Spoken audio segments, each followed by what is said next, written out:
Hello students, welcome to WB exam guide. তো primary interview প্রস্তুতি পূর্বে আজকে আমরা আলোচনা করব ডিএলএড এর যে পরিবেশ বিজ্ঞান বইটি রয়েছে সেই বইটি নিয়ে।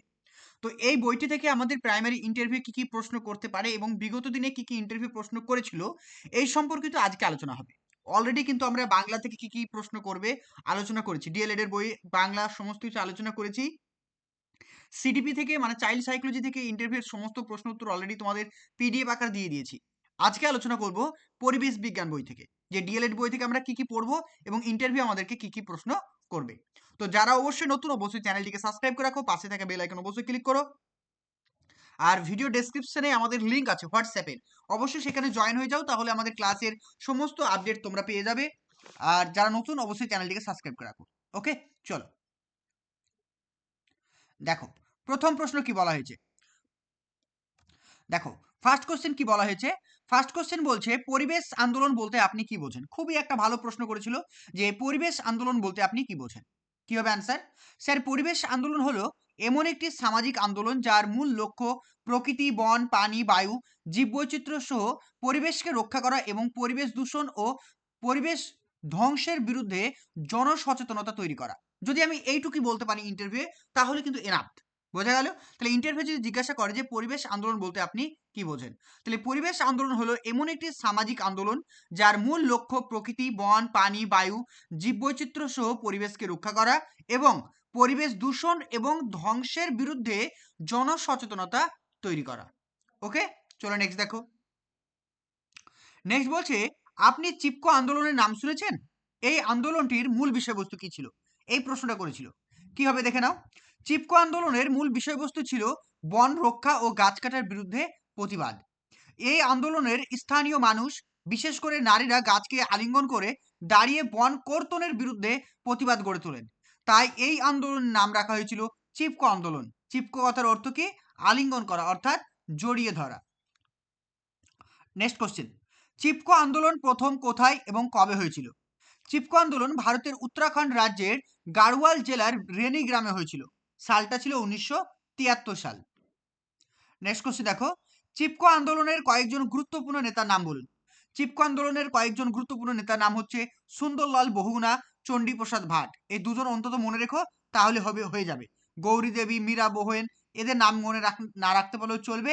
সুন্দরলাল বহুগুণা এবং চণ্ডীপ্রসাদ ভাট, এই দুজনের নাম কিন্তু মনে রাখতে হবে। নেক্সট দেখো। নেক্সট বলছে চিপকো কথাটির অর্থ কি। চিপকো কথাটির অর্থ হচ্ছে আলিঙ্গন করা বা চেপে ধরা। চিপকো আন্দোলনে মানুষ গাছকে আলিঙ্গন করে দাঁড়াতো যাতে তারা গাছ কাটতে না পারে, তাই এই আন্দোলনের নাম রাখা হয়েছে চিপকো আন্দোলন।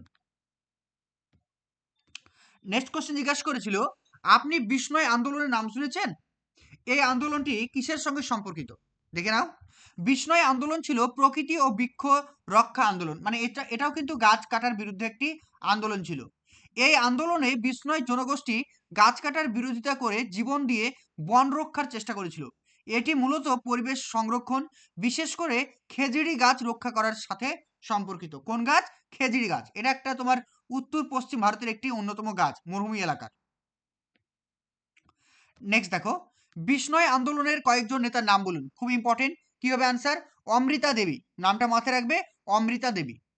নেক্সট দেখো, এই বিষ্ণয় পশ্চিমী থর মরুভূমি এবং উত্তর ভারতের একটি ধর্মীয় সম্প্রদায়। এই বিষ্ণয়টা কি? বিষ্ণয় হচ্ছে এক ধরনের ধর্মীয় সম্প্রদায়। দেখো, তাহলে কি বললাম যে বিষ্ণয়টা কি? বিষ্ণয় হচ্ছে পশ্চিমের থর মরুভূমি বা উত্তর পূর্ব ভারতের একটি ধর্মীয় সম্প্রদায়। এই ধর্মীয় সম্প্রদায়ের প্রতিষ্ঠা করেছিলেন কে? নাম হচ্ছে মহারাজ জাম্বোজি। 1730 খ্রিস্টাব্দে এই বিষ্ণয় আন্দোলনের শুরু করেছিলেন, তার নাম হচ্ছে কি? সোমবাজি। এটা মনে রাখবে যে বিষ্ণয় সম্প্রদায়ের প্রতিষ্ঠাতা হচ্ছে মহারাজ জাম্বোজি, আর বিষ্ণয় আন্দোলনের প্রতিষ্ঠাতা হচ্ছে সোমবাজি। সালটা হচ্ছে 1730 সাল। নেক্সট দেখো, বিষ্ণয়ী আন্দোলনটি প্রথম কবে এবং কোথায় হয়েছিল। খুব ভালো একটা প্রশ্ন। বিষ্ণয়ী আন্দোলনটি প্রথম হয়েছিল 1730 সালে। এটি রাজস্থানের খেজুরলি গ্রামে হয়েছিল। এটি গাছ কাটাকে কেন্দ্র করে গড়ে উঠেছিল এই আন্দোলনটি। নেক্সট দেখো। নেক্সট বলছে আপনি আপিক্য আন্দোলনের নাম শুনেছেন। এই আন্দোলনটি কিসের সঙ্গে সম্পর্কিত। স্যার, আপিক্য আন্দোলন হলো দক্ষিণ ভারতের একটি বিশেষ পরিবেশ আন্দোলন যা বনরক্ষা এবং গাছ কাটার বিরোধিতা করার সাথে সম্পর্কিত। আপিক্য কথার অর্থ কি? আপিক্য কথার অর্থ হচ্ছে আলিঙ্গন করা, অর্থাৎ চিপকো আন্দোলনের মতোই মানুষ গাছকে আলিঙ্গন করে বন ধ্বংসের বিরুদ্ধে প্রতিবাদ করতেন।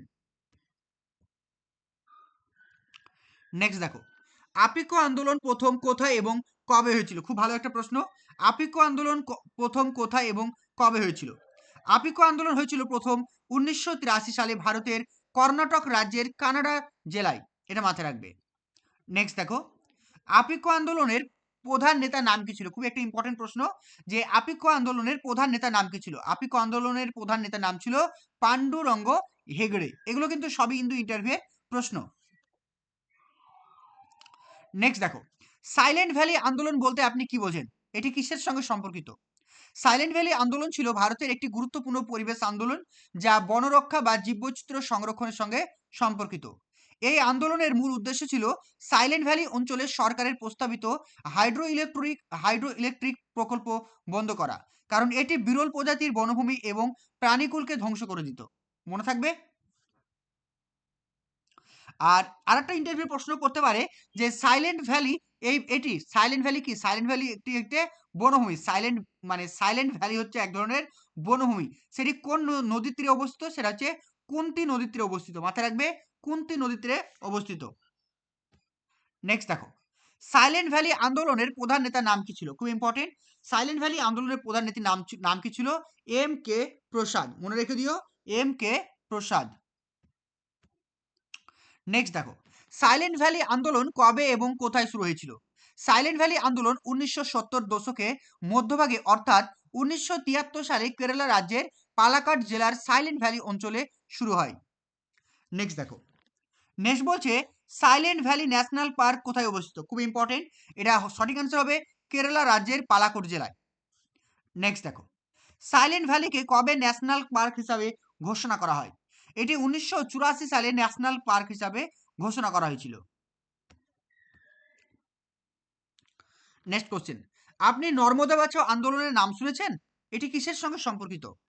হ্যাঁ স্যার, নর্মদা বাঁচাও আন্দোলন হলো একটি গুরুত্বপূর্ণ সামাজিক ও পরিবেশ আন্দোলন, যা নর্মদা নদীর ওপরে বড় বাঁধ নির্মাণের বিরোধিতা এবং বাস্তু সংস্থান রক্ষা এবং উচ্ছেদ হওয়া মানুষের অধিকার রক্ষার সঙ্গে সম্পর্কিত। চলো নেক্সট দেখো, ইন্টারভিউর জন্য প্রস্তুতি নিতে চাইছো, আমাদের ডাব্লিউবি এক্সাম গাইডের সমস্ত নোটসপত্র রেডি রয়েছে। তো তোমরা চাইলে সেগুলোকে পারচেস করে সামান্য অর্থের বিনিময়ে সেগুলো তোমরা কিনে পড়তে পারবে। এখানে প্রত্যেকটা ফোল্ডার দেওয়া আছে, দেখতে পাচ্ছ, আদার্স, ইংরেজি, গণিত, শ্রেণী বই, ভূগোল, বাংলা, ডিএলএড বই, সহজ পাঠ, প্রিভিয়াস ইয়ার কোশ্চিন এবং সমস্ত জেলা এবং প্রত্যেকটা টপিক, অর্থাৎ যার যে সাবজেক্টে অনার্স, এখানে দেখতে পাচ্ছ অনার্স বলে একটা পিডিএফ দেওয়া আছে, দেখতে পাবে তোমরা এখানে এখানে রয়েছে অ্যাকচুয়ালি। এই দেখো, অনার্স সাবজেক্ট, এই অনার্স সাবজেক্ট মানে এখানে যার যে সাবজেক্টে অনার্স সমস্ত কিছু পিডিএফ কিন্তু দেওয়া আছে। তো তোমরা যদি আমাদের পিডিএফগুলো পারচেস করতে চাও, অবশ্যই আমাকে এসএমএস করবে। এখানে প্রিভিয়াস ইয়ার কোশ্চেন যদি ক্লিক করো, জাস্ট ক্লিক করার সঙ্গে সঙ্গে এখানে দেখবে প্রচুর পিডিএফ তোমাদের ওপেন হয়ে যাবে। তারপরে যদি চলে আসো এখানে বাংলাতে যদি ওপেন করো, যাদের বাংলাতে অনার্স তাদের এখানে বাংলা সাহিত্যের ইতিহাস রয়েছে, গ্রামার রয়েছে। তাছাড়া যদি চলে আসি আমরা ইংরেজিতে যাদের অনার্স তারা যদি এখানে ক্লিক করো, এখানে প্রত্যেকটা ইংরেজি সাহিত্য, মানে ইংরেজি সাহিত্য থেকে কী কী প্রশ্ন আসবে সব কিছু দেওয়া আছে। এছাড়াও যদি আমরা শ্রেণী বইয়ে ক্লিক করি, অর্থাৎ এখানে দেখতে পাবো আমাদের শ্রেণীতে যে সমস্ত বইগুলো রয়েছে সেই বইগুলোর ভেতর থেকে কী কী প্রশ্ন করবে সব কিছু সুন্দর করে রাখা আছে। আবার যদি আদার্সে ক্লিক করি, এখানে আমাদের যে ফোল্ডারটা ওপেন হবে, জাতীয় সঙ্গীত, জাতীয় গান, জাতীয় পতাকা, এনসিইআরটি, সমস্ত কিছু, West Bengal board of primary education, model school, মানে এর থেকে জেড পর্যন্ত ইন্টারভিউর জন্য যা যা দরকার, ন্যাশনাল এডুকেশন পলিসি, সব কিছু তোমাদের কভার করা আছে, প্রত্যেকটা জিনিস। গণিত, অঙ্ক থেকে যাদের যে সাবজেক্ট অনার্স আছে, এছাড়াও গণিত থেকে যে প্রশ্নগুলো করবে সব কিছু দেওয়া আছে। তো তোমরা ভূগোল বা পরিবেশ থেকে যা যা পড়তে হবে সব কিছু এখানে দেওয়া আছে, তোমরা ইজিলি কিন্তু সমস্ত কিছু পড়তে পারবে, ঠিক আছে, যেগুলো কিন্তু ইন্টারভিউর জন্য তোমাদের খুবই গুরুত্বপূর্ণ। স্ক্রিনে দেওয়া নাম্বারে কন্ট্যাক্ট করো, পিডিএফগুলোকে কিনে নাও, ভালো করে মন দিয়ে পড়াশোনা করো। নেক্সট বলা হয়েছে নর্মদা বাঁচাও আন্দোলন কবে এবং কোথায় শুরু হয়েছিল? নর্মদা বাঁচাও আন্দোলন শুরু হয়েছিল 1985 সালে ভারতের মধ্যপ্রদেশ, মহারাষ্ট্র, গুজরাট রাজ্যের নর্মদা নদী অববাহিকায়। মনে রাখবে যে নর্মদা নদী অববাহিকায় মধ্যপ্রদেশ, গুজরাট এবং রাজস্থান, এই তিনটি রাজ্যে কিন্তু শুরু হয়েছিল। কত সালে? 1985 সালে। চলো নেক্সট দেখো, নেক্সট বলছে নর্মদা বাঁচাও আন্দোলনের কয়েকজন নেতার নাম বলুন। কি হবে আনসার দেখে নাও। মেধা পাটকর, বাবা আম্বেদ, অরুন্ধতী রয় এবং আমির খান। এখান থেকে একটা ইম্পর্টেন্ট প্রশ্ন ইন্টারভিউ করেছিল, সেটা আনসার হবে কি দেখে নাও। প্রশ্নটা কি ছিল? যে নর্মদা বাঁচাও আন্দোলনের সঙ্গে যুক্ত একজন বিখ্যাত সিনেমা স্টার বা চিত্রনায়কের নাম বলুন। খুব ইম্পর্টেন্ট, আনসার কি হবে? আমির খান। নেক্সট দেখো, ভারতের বনভূমি আইন কবে পাশ হয়? ভারতের বনভূমি আইন পাশ হয়েছিল 1927 সালে। ভারতের বনভূমি সরি ভারতের বন্যপ্রাণী সুরক্ষা আইন কবে পাশ হয়েছিল? আনসার হবে 1972 সালে। ভারতের ভারতীয় অরণ্য সংরক্ষণ আইন পাশ হয় কবে এবং এটি কবে পরবর্তী টাইমে সংশোধিত হয়েছিল? এটা সঠিক আনসার হবে ভারতীয় অরণ্য সংরক্ষণ আইন বা ফরেস্ট কনজারভেশন অ্যাক্ট পাস করা হয়েছিল 1980 সালে এবং পরবর্তী 1988 সালে এটিকে অ্যামেন্ডমেন্ট করা হয়। ভারতের কীটনাশক আইন কবে পাশ করা হয়? সঠিক আনসার 1968 সাল। ভারতের জীববৈচিত্র্য সুরক্ষা আইন কবে পাশ করা হয়? 2002 সাল। ভারতের জলদূষণ প্রতিরোধ আইন কবে পাশ করা হয়েছিল? Water prevention and control pollution act কবে হয়েছিল? 1974 সাল। ভারতে বায়ু দূষণ নিয়ন্ত্রণ আইন কবে পাশ করা হয়? 1981 সাল। নেক্সট দেখো, পশ্চিমবঙ্গ অরণ্য আইন কবে পাশ হয়? পশ্চিমবঙ্গে অরণ্য আইন পাশ হয়েছিল 1957 সালে। ভারতের পরিবেশ ও বন মন্ত্রক কবে প্রতিষ্ঠিত হয়েছিল?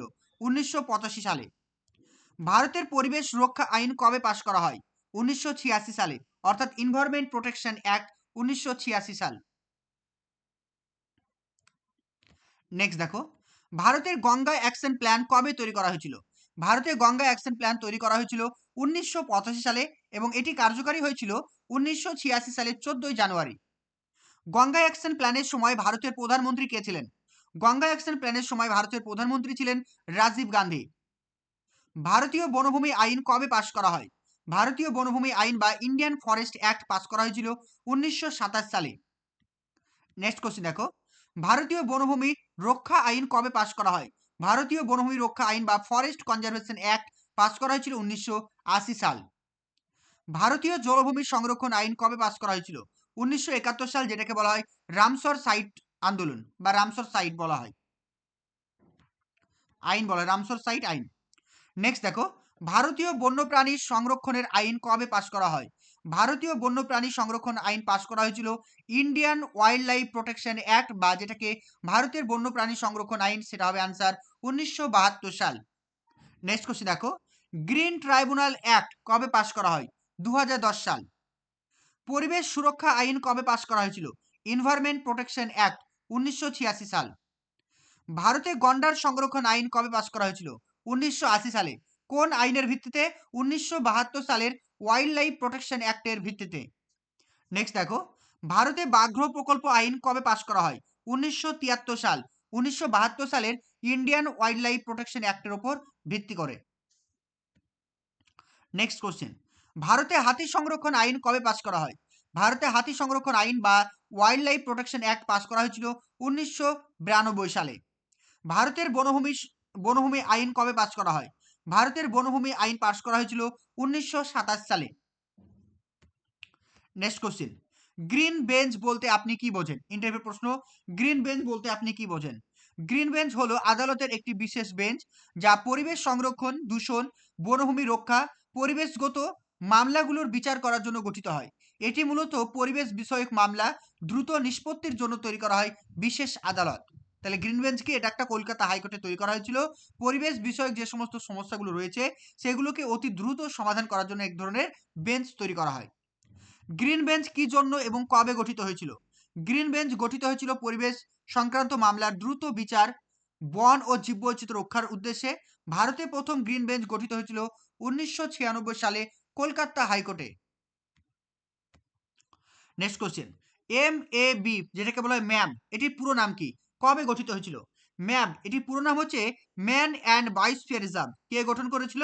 ইউনেস্কো। কবে গঠন করেছিল? 1971 সালে। নেক্সট দেখো, আন্তর্জাতিক স্তরে কোন সংস্থা বিলুপ্তপ্রায় প্রাণী সংরক্ষণের জন্য কাজ করে? এটা আনসার হবে কি?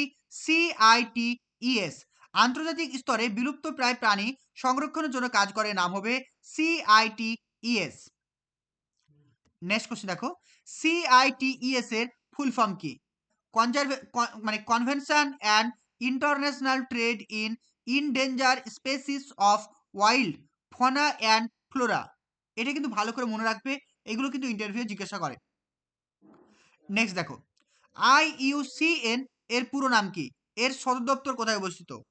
IUCN এর সম্পূর্ণ নাম হচ্ছে international union for conservation of nature, যার সদর দপ্তর ছিল গ্ল্যান্ড, সুইজারল্যান্ডের গ্ল্যান্ড শহরে। নেক্সট কোশ্চেন, ইপিএ এর পুরো নাম কি? ইপি এর পুরো নাম হচ্ছে ইনভায়রনমেন্টাল প্রোটেকশন এজেন্সি, ঠিক আছে। নেক্সট দেখো, ডাব্লিউডাব্লিউএফ এর পুরো নাম কি? ইন্টারভিউ করা প্রশ্ন, ডাব্লিউডাব্লিউএফ এর পুরো নাম কি? World wide fund for nature, যেটা পূর্ব নাম ছিল world wild life funds. Next question, WWF এর লোগোতে কোন প্রাণীর ছবি থাকে? জয়েন্ট পান্ডার ছবি থাকে। নেক্সট কোশ্চেন, চলো নেক্সট দেখো, জিওলজিক্যাল সার্ভে অফ ইন্ডিয়া কবে কোথায় গঠিত হয়েছিল? জিওলজিক্যাল সার্ভে অফ ইন্ডিয়া গঠিত হয়েছিল 1851 সালে। এর স্থান কোথায়? কলকাতা। এর উদ্দেশ্য ছিল ভারতের ভূতথ্য, খনিজ সম্পদ, ভূমিকম্প গবেষণা ইত্যাদি পরিচালনা করা। নেক্সট দেখো, বোটানিক্যাল গার্ডেন কবে প্রতিষ্ঠিত হয়? এটা কোথায় অবস্থিত? এটি 1987 সালে প্রতিষ্ঠিত হয়েছিল। অবস্থান হচ্ছে কলকাতার হাওড়া শিবপুরে। বর্তমান নাম হচ্ছে Acharya Jagadish Chandra Bose Indian botanical garden. Next question, Damodar valley corporation বা যেটাকে বলা হয় ডিভিসি কবে প্রতিষ্ঠিত হয়েছিল? এটি প্রতিষ্ঠিত হয়েছিল 27 জুলাই 1948 সাল। নেক্সট কোশ্চেন দেখো, কলকারখানা সম্পর্কিত আইন বা যেটাকে বলা হয় ফ্যাক্টরি অ্যাক্ট কবে পাস করা হয়েছিল? তাহলে ফ্যাক্টরি অ্যাক্ট বা কলকারখানা আইন যেটা পাস করা হয়েছিল 1948 সালে। তাহলে সঠিক আনসার কি হবে? 1948 সালে। আর ফ্যাক্টরি অ্যাক্ট প্রথম হয়েছিল কবে? 1881। যদি তোমাকে ইন্টারভিউ জিজ্ঞাসা করে তাহলে আনসার বলবে 1948 সাল। স্বচ্ছ ভারত অভিযান কবে চালু হয়? এটি চালু হয়েছিল 2 অক্টোবর 2014 সালে, গান্ধীজির জন্মদিনে। এটার উদ্দেশ্য কি ছিল? পরিষ্কার পরিচ্ছন্নতা, স্বাস্থ্য সচেতনতা ও টয়লেট নির্মাণ। স্বচ্ছ ভারত অভিযান কে চালু করেছিলেন? স্বচ্ছ ভারত অভিযান চালু করেছিলেন ভারতীয় প্রধানমন্ত্রী নরেন্দ্র মোদী।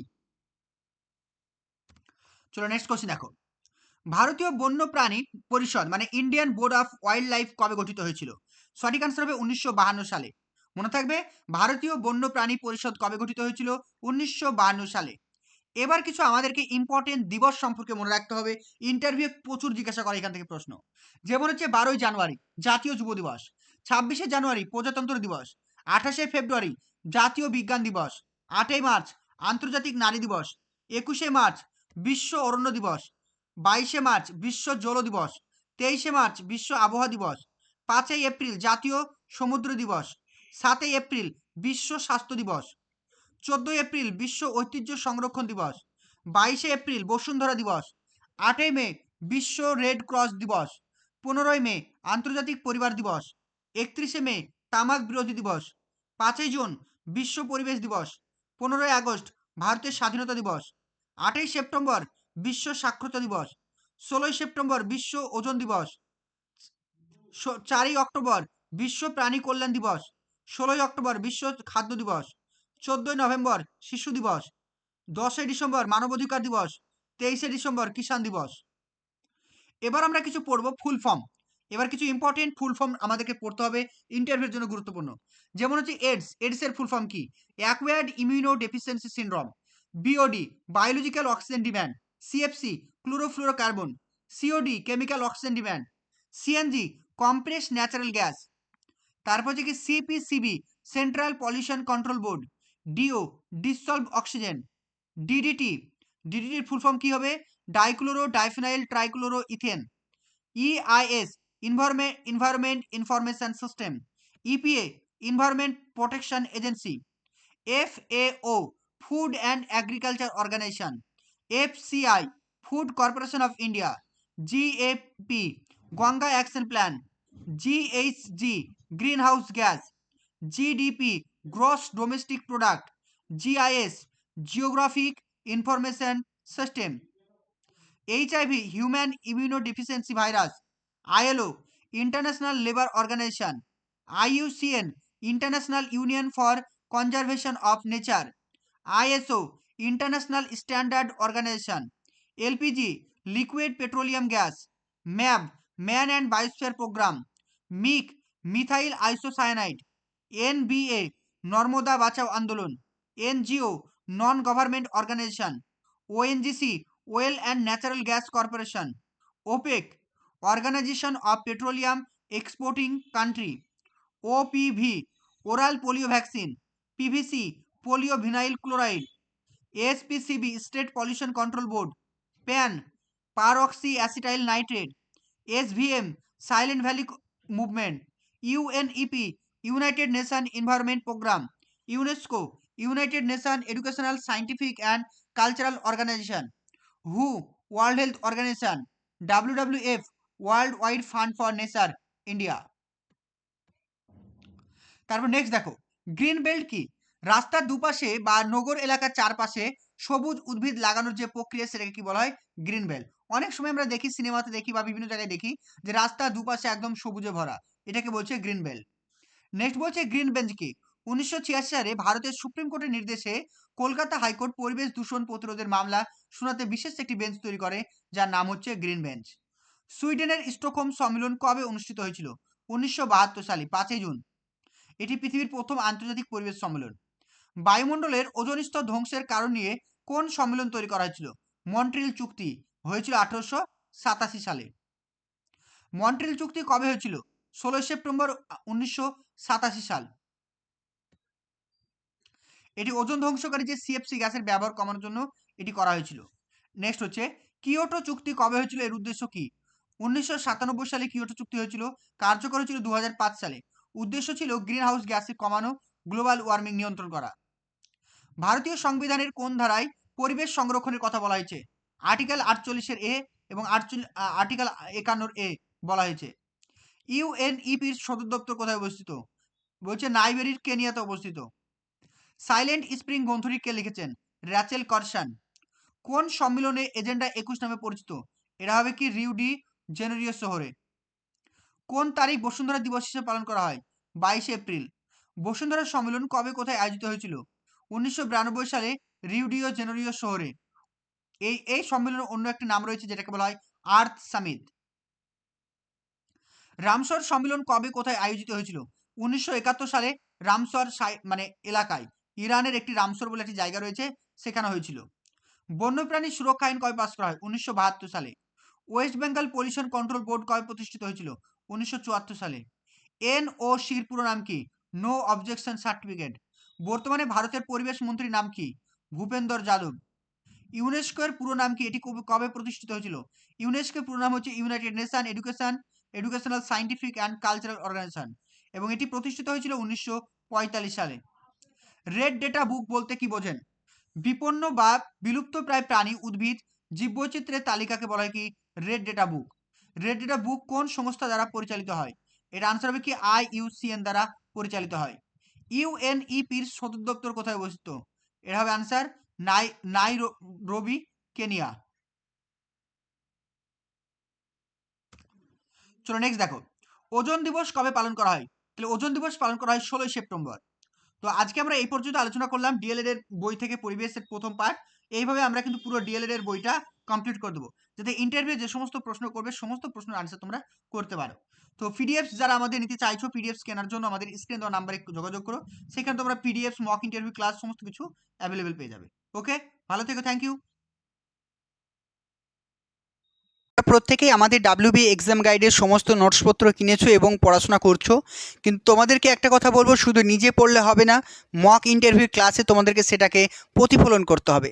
তাই তোমাদের প্রিপারেশন কতটা সঠিক হয়েছে সেটা দেখার জন্য আমাদের প্রাইমারি ইন্টারভিউয়ের জন্য একটা নতুন কোর্স চালু হচ্ছে, যেখানে আমাদের অভিজ্ঞ শিক্ষক বা শিক্ষিকারা রয়েছেন, যারা কিন্তু প্রতিনিয়ত তোমাদেরকে ডেমো প্র্যাকটিস করাবেন, তোমাদের মক ইন্টারভিউ নেবে, যেটা কিন্তু তোমাদের সম্পূর্ণ ইন্টারভিউ যেমনভাবে হবে ঠিক সেইভাবেই কিন্তু তোমাদেরকে প্র্যাকটিস করানো হবে। তো তোমরা যারা আমাদের সঙ্গে মক ইন্টারভিউ ক্লাস করতে চাইছো অনলাইনে, ক্লাসটা অনলাইন গুগল মিটে হবে। তো তোমরা যদি মক ইন্টারভিউ ক্লাস করতে চাও, অবশ্যই স্ক্রিনে দেওয়া নাম্বারে আমাদের সঙ্গে যোগাযোগ করো। সেখানে খুবই অল্প ফিস রয়েছে, অ্যাডমিশন নাও, কারণ সুযোগ একবারই আসে, এই সুযোগটাকে মিস করো না। সামান্য কিছু টাকার জন্য হয়তো তোমরা ভাবছো যে নিজেরাই প্র্যাকটিস করবো, এটা করো না, কারণ নিজেদের ভুলটা তোমরা নিজেরা কখনো আইডেন্টিফাই করতে পারবে না। তাই প্রত্যেকে আমি বলবো, প্রত্যেকে কিন্তু আমাদের ক্লাসে জয়েন করো এবং নিজের প্রিপারেশনকে আরও সুন্দর করে তোলো।